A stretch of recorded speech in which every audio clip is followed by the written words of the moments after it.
Hi, everyone. David Aragona here with Craig Milkowski, and we're going to be taking a look at the big one on Breeders' Cup Saturday. It is the final race and the feature race of that card, the Breeders' Cup Classic, going a mile and a quarter. Craig, this race is always a really interesting clash with the 3-year-olds facing off against the older horses, and that's exactly what we have this year. With the top older horse in the land, Knicks Go, pegged as the slight morning line favorite, but he is facing a trio of really talented 3-year-olds in this field. Yeah, the 3-year-olds have been really good. We've been talking about it all year, and the older group has been pretty weak, with the exception of Knicks Go. I really have no big knocks on him. He's done nothing but run well for the most part and run big speed figures, so he's certainly a worthy challenger to the up-and-comers. Yeah, Brad Cox has a strong hand in this race with that leading 3-year-old contender as well, the number 4 Essential Quality. We'll see which one of those goes favorite. I think for me, it would be a toss-up between the two of them. Hot Charlie, though, Medinas Spirit, the other 3-year-olds that are likely to attract a lot of support. Let's take a look at the Timeform US pace projector for this race, Craig, because I think the key to this race is what kind of trip Knicks Go pulls, because Knicks Go has controlled on the lead in all of his big wins. And we'll see how much pressure they apply here, because there are some other horses that are shown near him on this pace projector that want to be forwardly placed as well. Yeah, for sure. If there was one question I'd have on here, it's the gap that we show for Knicks Go. I'm not sure that's going to happen in reality. I mean, he's got to deal with Medinas Spirit, who's been very fast all year long. He took the Kentucky Derby wire to wire. He's got Hot Charlie in there, who went wire to wire in the Pennsylvania Derby, running some really fast pace figures in there. So I don't think it's going to be any cakewalk up front for Knicks Go. It's going to be just fascinating for me to watch and see what the jockeys decide to do in here, because the decisions they make early could very well dictate the outcome of this race. And I do also want to highlight the position of Essential Quality on this pace projector. He is actually shown in last place early, and that might seem like an unfamiliar position for him if you watched his recent races, but Essential Quality, a pretty versatile horse. I wouldn't be too concerned about that. He would like some pace up front in this race. Let's begin the conversation among those main contenders, Craig, with that top older horse, Knicks Go. And we're going to take a look at his race 2 back when he won the Whitney at Saratoga. Maybe not the best speed figure that he ran all year, but I thought this was Knicks Go's finest performance, because he just toyed with a really good field at Saratoga. Yeah, he did. That's why I picked this race as opposed to his Lucas Classic last time out, which was just a bit of a paid workout. He was really good this day. He opened up on him. He beat some solid horses in Maxfield and Silver State. No doubt he hasn't faced the kind of competition he's going to face in this spot, though. So he's going to have to replicate that race. He's a horse who he really hasn't been challenged since that disappointing Met Mile, where he tried the one turn coming back from Saudi Arabia and didn't run well. But I think the real question with Knicks Go, I don't think there's much doubt he's going to be on the lead. The two questions for me are, how much pressure is he going to get, and how's he going to handle that 10th furlong? Because at this point in his career for a 5-year-old, it's pretty rare to see a horse who's never went that far at this level. No, I agree. He's going to be on the lead in this race. Joel Rosario, who knows him well, he hustles him out of the gate and tries to open up on the field early. So we'll see if he's able to do that here. But Craig, I have that same concern as you, and I like what you highlight. He's been a length or more up at every call of his recent races. And I think the last time that he got a real challenge for the lead was in Saudi Arabia, when Charlatan took it to him on the front end, and we saw how Knicks Go kind of folded under the pressure that day. Maybe that was the one turn that did him in. Maybe it was the overseas ship. Who knows? But I think there are some question marks about Nick Go pulling the right trip in this race as he's stretching out to that unfamiliar 1.25 mile distance. And the key to Nick Go's trip, Craig, is going to be Medinas Spirit as we take a look at his past performances, because similar situation with him. He's a horse that has run his best races when they send him to the front end. So you're going to have to imagine that Bob Baffert and John Velasquez will look to be aggressive too. Yeah, if there's one trainer who's going to give the instructions to go to the lead, it's Bob Baffert. He's shown it time and time again. He's not afraid to use his horse's speed, and I can't imagine they're not going to do it here. Now, maybe he won't quite be quick enough to outrun Knicks Go for the lead, but to my mind, he has to go, and I imagine he's going to be parked just to his outside, and in the end, I think it might be a bit to the detriment of both of them. So much has been made of Medina Spirit's Kentucky Derby upset, the aftermath of that, scrutiny applied to the trainer. Greg, putting all that aside, I think it's been established at this point that Medina Spirit is just a really good horse, and he's proven that since the Kentucky Derby. Let's take a look at his victory last time out when he beat older horses in the Awesome Again. And, we'll talk about maybe he had some things in his favor this day, Craig, but it's not the first time that he's run well since the Derby.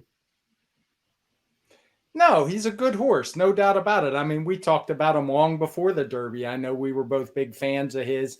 And this race here, he ran his best time form U.S. speed figure to date, which is what you like to see from a 3-year-old. Now, he did have a fairly easy lead. The fractions were pretty moderate. It was a day that was probably had a rail bias. I would say we have it coded in red as speed favoring as well. So definitely some things in his way, but it's hard to knock the horse himself. He's just been really consistent and good for the vast majority of the year. He's never really run a bad race. I guess you could say the Preakness wasn't his best, but he was still third, ran a good speed figure that day. So he's a serious racehorse that Nick Sko is going to have to fight with early. Yeah, I agree. That October 2nd card at Santa Anita, there might have been a rail bias that day, and that would have carried Medina Spirit. And just look at the past performances of Stiletto Boy, who's also in this race. He was second at 54-1 in that Awesome Again, and he's another horse that might have been carried by being on the rail the entire way. A horse that was against the bias in that race is the number 1 Tripoli, who is a horse that I think you might be able to use underneath in here if he gets some pace ahead of him. But moving on to the other major contenders in here, Craig, let's take a look at the Pennsylvania Derby victory for Hot Rod Charlie last time. He's one of the 3-year-old challengers that is coming into this race looking to beat his elder Nick Sko. And Craig, this is one of the biggest speed figures that we've seen by a horse of any age all year. And he certainly did it the right way, showed some greenness on the far turn, but once he straightened down the stretch, he puts away a nice horse in Midnight Bourbon. Yeah, this was a monster effort. He got a 134 time form U.S. speed figure for the win, and he was putting away some nice horses in there. Midnight Bourbon, we saw, gave Essential Quality all that he wanted in the Travers. American Revolution came back to win on Empire Classic Day, beating older horses with a big 126 speed figure of his own. So this was just a massive effort from Hot Rod Charlie, and really good story from horse racing too with the connection. So he's one that I think has a real shot in here. Not a big surprise. He's 4-1 on the morning line, but he's just been awesome this year. Yes, Heartbroken Charlie, a horse that definitely has a flair for the dramatic because he doesn't make it easy on Flavien Prat. He got involved in that fast pace in the Belmont Stakes. Obviously, that issue with him shifting in and cutting off Midnight Bourbon in the Haskell. And then last time out, similar thing where he was drifting on the turn. And Craig, I imagine that's why they're putting the blinkers back on for this race. What do you make of that move? And do you like to see that in a big race? I understand the move, and as you pointed out, he's worn them. You pointed out before we started recording, it's not like he's never worn blinkers in his career. My one real concern with him, and really the main reason I didn't pick him on top, is I think it's going to put him up pretty close to what's already going to be a really fast pace. I was hoping he'd get more of a tracking position like he did in the Haskell. Instead, I think he might just get his sap kicked a little bit like he did in the Belmont Stakes. No knocks on the horse. I completely understand why they would add blinkers, because his goofing around has gotten him into a little bit of trouble in some races. So I get it. But for me, it's just a little bit of a negative. Yeah, he's definitely been a little bit more aggressive in the early going of those races when he did have blinkers on in the past. So we'll see if he gets headstrong in this race, maybe with the faster pace that's expected. That's going to allow him to get comfortable in a stalking position. We'll see how that all works out. But Craig, Hot Rod Charlie, he's not considered to be the best 3-year-old in the land. I think that title right now would go to Essential Quality. And let's take a look at Essential Quality actually beating Hot Rod Charlie in the Belmont Stakes from earlier this year. And I think the big question all year with Essential Quality was, could he finally earn a fast speed figure? And he answered that question in this race.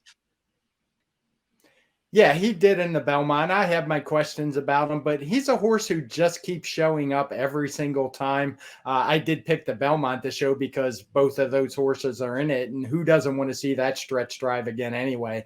That was just two really good horses throwing down in there. Essential Quality got the best of them, and I suspect it's going to come down to those two again. We'll get to our picks soon, but he's done absolutely nothing wrong this year. I don't hold that 124 speed figure against him too much last time. I actually like the versatility he showed in a race that had absolutely no speed on paper.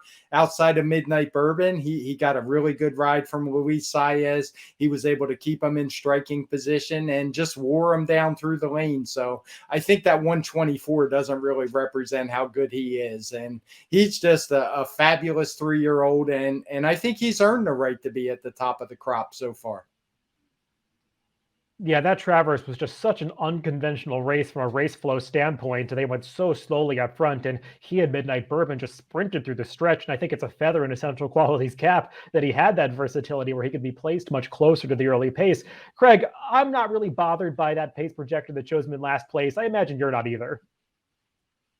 No, I'm not at all. Part of that is because of that Travers, I'm sure. And his versatility is actually what puts him back there. He's usually comes from off the pace, and there's just so much speed in here. So he's proven he can position himself where he needs to be. He's tactical. He's able to get a spot that kind of depends on the pace. So if he's dead last, to me, it would mean they're just going way too fast. And if he's not, he's adapting to a more reasonable pace. So I think he's a serious contender for sure. Let's take a look at just a couple more of the older horses that are competing in this race. One of those is Art Collector, who won the Woodward Stakes last time out at Belmont. Craig, let's take a look at the stretch run. He's been perfect since they transferred him to Bill Mott's barn, but he is stepping way up in class because this Breeders' Cup Classic is definitely tougher than the Woodward. Yeah, the Woodward was a grade 1, really in name only. I mean, maybe Art Collector's a borderline grade 1 horse, but he was beating Max Field, who has not proven to be a grade 1 horse. Dr. Post, who's just kind of always under-delivered when he steps up in class. He only got a 122 time form US speed figure for the win, which I say only. It's certainly a really good figure, but it's not the kind that could win a race like this. So I think Art Collector, if possible, is going to try to challenge for the lead, particularly with Mike Smith on board, but I just don't know if he's quick enough. And you can see that in the pace projector as a horse who's basically gone wire to wire in most of his starts is shown back in 5th in this field. Yeah, I think it's going to be a tough trip for Art Collector because he's gotten some pretty favorable setups in his recent wins. Races like the Charlestown Classic and the Woodward just did not feature particularly fast paces, and he took advantage. Not going to be the case in this Breeders' Cup Classic. One more older horse that we should mention is the number 9 Max Player, Craig. Let's look at the PPs for him. He's a horse that was never really at the top of his class when he was a 3-year-old, but seems like he's finally fulfilling his potential late in his 4-year-old season. Yeah, he's run pretty well this year. He's won his last couple with 120 time form US speed figures. My one concern is he's suddenly shown an ability to be up close to the pace, something he had never showed as a 3-year-old. And I don't see how that helps him in here. I think his one shot to run well would be to drop back and make a late run. And I'm actually hoping that's what they're going to do with him, because if he tries to challenge for the lead, I think he's just going to get his doors blown off. No, I agree. I don't think there's any way that he's close to the pace in this race because they just think it'd be going too fast for him up front. And I question the quality a little bit of those Suburban and Jockey Club Gold Cup fields. Happy Saver, just not really the horse that he was last year. And he's the one that's been right behind Max Player in those recent races. I think Max Player maybe caught Mystic Guide too back at a time when he wasn't at his best coming back from Dubai. So we'll see. Max Player is going to have to step up once again to run a new top if he's going to even hit the board in this race. But he has been on an improving trajectory. Craig, let's go over our picks for this race. Not really surprised. We've got the same exact on this one. I know that we've both been big fans of this 3-year-old crop throughout the year. You took Essential Quality. I took Hot Rod Charlie. Yeah, I'm just looking forward to these two guys throwing it down in here. I think it's going to come down to them in the stretch duel. As you can see, maybe some people will be surprised I don't even have Knicks Go in my top 4. I think the pace and the extra furlong is going to be a little too much for him. So another race where I'm looking forward to making the speed figure after, but I'm going with the 3-year-olds. Yeah, same here. I put Hot Rod Charlie on top, just hoping he's a slightly better price than Essential Quality. He's the one that has actually some better speed figures coming in, even though Essential Quality has that reputation as having won more big races than Hot Rod Charlie. So we'll see who comes down on top on Saturday. I've got Nick's Go in there for third. We'll see if he can hang on going to 10 furlongs. And I think Tripoli's an interesting long shot to throw in underneath. But Craig, I know you, like me, aside from all the wagering, this is just a race that we're looking forward to see how these horses match up against each other. So that's the big one on Saturday, the Breeders' Cup Classic. Good luck if you're playing this weekend.